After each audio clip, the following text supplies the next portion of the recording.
Bonsoir à tous et bienvenue dans cette nouvelle édition de votre journal d'information locale. Nous sommes le mercredi 16 novembre, voici les titres. Marie-Christine Le Tarnec est la nouvelle maire de Guyancourt. Elle succède à François Deligné qui avait annoncé sa démission début octobre. Toutes les précisions à suivre dans notre journal. Dans notre journal également des images de la réouverture de la médiathèque du Canal à Montigny-le-Bretonneux après 18 mois de travaux. Et puis vous découvrirez PEPS, le nom du nouveau site internet de l'agglomération de Saint-Quentin en Yvelines. Un site internet qui permet aux particuliers et aux entreprises d'accéder directement à plusieurs démarches administratives en ligne. C'est donc désormais officiel. Marie-Christine Le Tarnec a été élue hier maire socialiste de Guyancourt. Elle succède à François Deligné qui avait annoncé sa démission début octobre après 14 ans passés à la tête de la commune. L'élection de l'ex-première adjointe aux finances s'est déroulée devant une salle du conseil municipal archi-comble. Les précisions sur des images de Lucille Decker.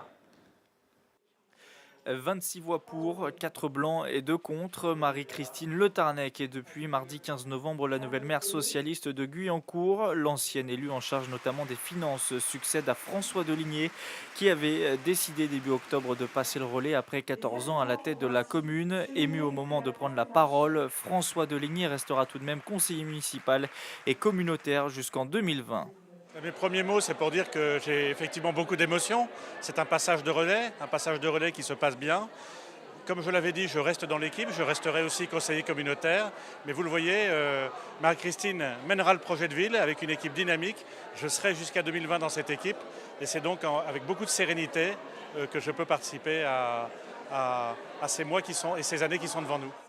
Pour l'occasion, Benoît Hamon, député PS, et Catherine Tasca, sénatrice socialiste, avaient fait le déplacement. Plus d'une centaine d'habitants également, des habitants que la nouvelle maire a tenu à rassurer. Son mandat sera celui de la continuité.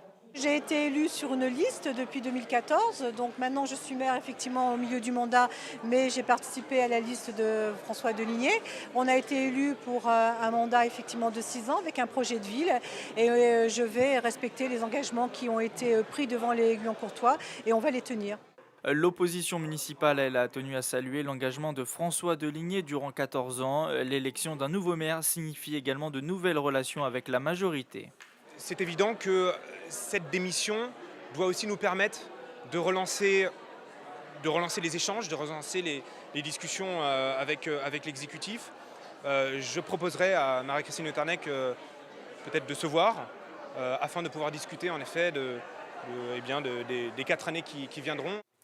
Jusqu'en 2020, Marie-Christine Le Tarnec devra également composer avec quelques remous au sein de sa majorité municipale. Les 4 élus écologistes n'ont ainsi pas pris part au vote lors de son élection. Et cette démission, le choix d'un nouveau maire pour Guyancourt est forcément un événement politique local important. François Deligné était le maire de la ville depuis 2002. Écoutez à ce propos l'avis d'habitants de la commune qui réagissaient hier soir à cette actualité. Je trouve que c'est très bien, parce qu'il a toujours dit que, de toute manière, c'était son dernier mandat et que pour passer la main, c'est à mi-mandat qu'il faut le faire. C'est plutôt bien réfléchi, bien amené, bien pensé, je trouve. Il a eu une passation de la part de M. Nadeau, il fait la même chose maintenant, pourquoi pas. Je pense qu'il aurait pu finir son mandat et puis après partir, quoi. Mais là, démissionner tout d'un coup comme ça fait bizarre, quoi. Moi, je pensais qu'il aurait été jusqu'au bout. Mais pourtant, c'est un bon maire et je sais pas, je comprends pas. Ouais, pour moi, ouais, c'était un bon maire, quoi, comme monsieur Nadeau il était avant. Mais par contre, la nouvelle maire, je connais pas. Ce que j'attends de la nouvelle maire, peut-être de... Comment dire, c'est assez délicat. Par rapport au social, par rapport aux difficultés que peuvent rencontrer les quartiers qu'il n'y avait pas il y a quelque temps. Et on referme cette page politique avec Emmanuel Macron qui s'est déclaré aujourd'hui candidat à la présidentielle de 2017. L'ex-ministre de l'économie de François Hollande et fondateur du mouvement En Marche a notamment déclaré lors d'un déplacement en banlieue parisienne qu'il souhaitait rassembler tous les Français. On écoute la réaction du représentant yvelinois du mouvement En Marche. Très très grande satisfaction parce que c'est quand même un travail de longue date que nous avons minutieusement préparé et qui aboutit d'une très belle façon parce que je trouvais le discours de ce matin très juste, les mots étaient très forts. Au total, ce sera 15 grandes mesures qui sera le socle des mesures du plan de transformation qu'il va proposer et qui sera sous forme de contrat avec les Français pour transformer le pays. Dans le reste de l'actualité locale, la médiathèque du Canal a rouvert ses portes aujourd'hui au public. Une réouverture après 18 mois de travaux. Des aménagements ont été apportés avec notamment l'intégration du musée de la ville au rez-de-chaussée de l'établissement. Les précisions avec Anne-Laure Langui.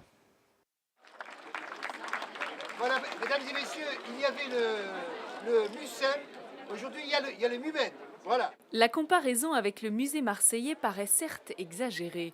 On peut dire cependant que la nouvelle médiathèque du Canal, qui a rouvert ses portes ce matin après 18 mois de travaux, a séduit les premiers visiteurs. Ses salles sont chaleureuses, les outils d'emprunt simplifiés et elles bénéficient d'une nouvelle signalétique. Tout ce qui est nouveau aussi, c'est la signalétique qui est totalement refaite et repensée et qui apporte vraiment un plus par rapport à ce qui existait avant. C'est beaucoup plus visible, avec les rouges pour les collections jeunes, le gris pour les collections adultes. Au rang des nouveautés, un espace réservé aux ateliers et un coin cocooning pour les petits, de quoi s'évader librement. Le rêve de tout responsable de médiathèque est de voir son établissement fréquenté, lisible, facile d'utilisation, de voir un public curieux, renouvelé, intéressé par ce qu'on peut proposer. L'établissement propose 130 000 documents à l'emprunt, livres, BD, disques, revues et DVD. Un choix qui attire 17 000 visiteurs par mois. Une ouverture numérique cette fois-ci avec l'agglomération de Saint-Quentin en Yvelines qui vient de lancer son site internet PEPS dans le cadre de la semaine de l'innovation publique. Celui-ci permet aux particuliers et aux entreprises depuis le 15 novembre d'effectuer des démarches en ligne ou de découvrir par exemple des informations sur les travaux en cours dans l'agglomération. Reportage d'Osman Vanderde. Le nouveau service PEPS, accessible à tous, a pour but de permettre aux concitoyens d'avoir un accès direct aux procédures administratives, comme les demandes de raccordement de sa maison à l'assainissement collectif ou encore l'obtention d'une attestation en vue d'une vente immobilière. Le PEPS, portail espace public service, va permettre aux usagers du territoire d'avoir leur démarche facilitée. Alors on va l'étendre bien sûr à la totalité des services, mais on a commencé dans son premier temps par tout ce qui concerne les réseaux assainissement et éclairage public. Le portail numérique PEPS s'installe dans une logique de dématérialisation des procédures administratives. Ça s'inscrit dans le côté innovant de Saint-Quentin-en-Yvelines. Je vous rappelle, Saint-Quentin-en-Yvelines, terre d'innovation. Nous continuons cette innovation. Bien sûr, nous avions notre site internet que tout le monde connaît. Nous avions aussi en ligne les spectacles et les billetteries. En ligne aussi tout ce qui concerne les médiathèques, les locations par exemple pour les étudiants. Et bien là, nous continuons à développer notre savoir-faire technique pour toucher le maximum de personnes. Et l'agglomération de Saint-Quentin-en-Yvelines ne compte pas s'arrêter là. Le site devrait, dans un avenir proche, donner des infos sur la collecte des ordures ménagères ou encore les travaux sur la voirie. Dans les Yvelines, les 25 centres de protection maternelle et infantile organisent des rencontres collectives avec les futurs parents.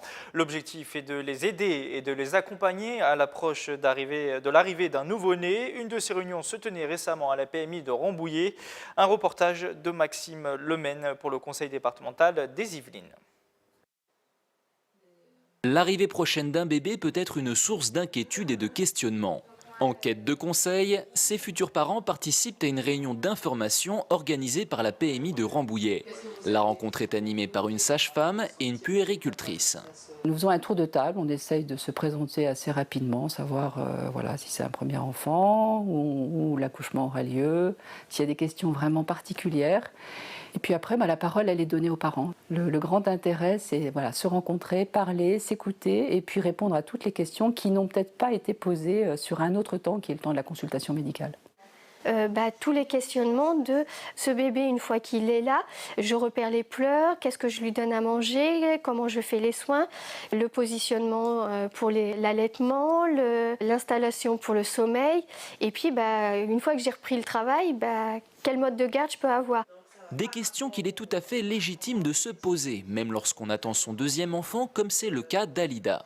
chaque grossesse est unique. Donc je ne peux pas dire que vu que j'ai eu déjà un enfant, que je connais tout forcément sur ce que c'est que d'avoir un enfant. Donc forcément là aujourd'hui, ça me permet de renforcer tout ce que moi je connais déjà. Et grâce à cette rencontre de 2 heures, Maxime et son épouse, eux, se sont enrichis de l'expérience d'Alida. J'étais content qu'il y ait une personne qui avait déjà un enfant, parce que ça m'a permis de voir en fait comment elle l'avait vécu, et je trouve qu'elle l'a bien détaillé, donc voilà, ça m'a mis un peu en confiance sur ce que je pouvais attendre de la suite. Ces rencontres font partie des centaines d'actions collectives organisées chaque année par les PMI yvelinoises. Accueil nouveaux parents, ateliers massage pour les bébés ou encore réunions thématiques. Pour plus d'informations, rendez-vous dans votre PMI de secteur. Il y en a 25 répartis sur tout le territoire. En sport, nouvelle désillusion pour Tanguy Delamothe dans le Vendée Globe 2016. Le Versaillais, qui visait une place dans le top 10 sur ce Tour du monde en solitaire, est contraint une nouvelle fois à l'abandon après avoir cassé sa tête de mât samedi au nord du Cap-Vert. Il a tenté de réparer les dégâts durant 2 jours. L'Yvelinois s'est exprimé sur sa mésaventure dans une vidéo. On regarde la séquence. Donc j'ai pris la décision difficile avec mon équipe de ne pas aller affronter les mers du Sud avec un mât dans cet état-là. Il risque de s'ouvrir et c'est beaucoup trop dangereux d'aller dans ces endroits. Il reste encore 20 000 milles de course et j'ai pas envie de risquer le suraccident. Donc mon sens marin veut que je fasse demi-tour vers les Sables d'Olonne, mais toujours dans l'esprit du Vendée Globe, c'est-à-dire sans assistance, sans escale et en solitaire. Je ramène mon bateau à bon port. Et c'est le meilleur moyen de boucler cette aventure. En boxe, le verriérois Ahmed El Moussaoui, 26 ans, affrontera l'Espagnol Seferino Rodriguez pour le titre vacant de champion d'Europe EBU des poids Walter. Le combat est programmé le 2 décembre prochain à Las Palmas aux îles Canaries. Déjà champion de France et détenteur de la ceinture de l'Union européenne, le Saint-Quentinois sera le favori de la rencontre, même s'il n'aime pas cette étiquette. On l'écoute. Je pense que ça va être un combat tactique et normalement je suis au-dessus. Je suis au-dessus de lui. Après, voilà, le seul avantage pour moi que je vois, c'est qu'il est chez lui et c'est tout. Mais sinon, normalement, voilà. J'espère en tout cas avoir une victoire avant la limite. C'est la fin de ce journal. Merci de l'avoir suivi. La rédaction vous donne rendez-vous demain, même heure, pour une nouvelle édition. Bonne soirée à tous.